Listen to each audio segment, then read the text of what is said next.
السلام عليكم، عاملين ايه يا جدعان؟ ايه الاخبار؟ يا رب يكون كله زي الفل وكله زي العسل. الجماعه الهنود اتعلموا مننا التعريض والتطبيل يا جدعان.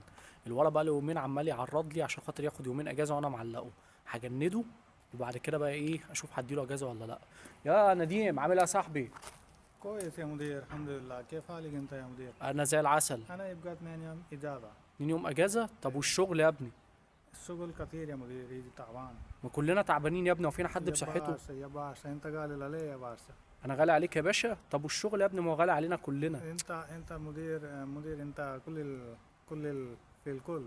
انا الكل في الكل. لا تستحق الاجازه. طب وبعدين يا نديم، لما انت هتاخد اجازه انا هعرف اخبار الموقع منين؟ يعني لما انت ما في شغل، مين عصفوره؟ مين دراع يمين؟ انا. انا عصفوره. يس. كيف انا عصفوره؟ انا يبغى انت عصفوره انا. انت يبغى اجازه، انا يبغى انت عصفوره. يا مدير، انت بس يا مدير.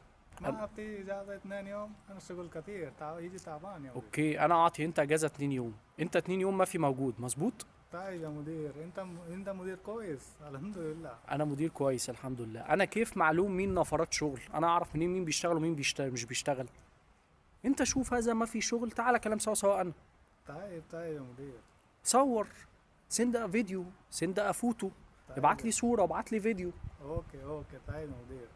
انا ما في كلام سوا سوا انت تاني. ممكن ما يجي بكره. ما يجي بكرة، ما يجي بكرة. طيب يا مدير طيب. بس انت شوف اي نفر ما في شغل، انت ايش سوي؟ اوكي، انا اسوي بيكتشر على طول. انت ابعت لي صورة. طيب يا مدير. انت اخو اخويا. طيب. اوكي يا مدير. اوكي خلاص، اجازة سعيدة يا نديم. طيب شكرا.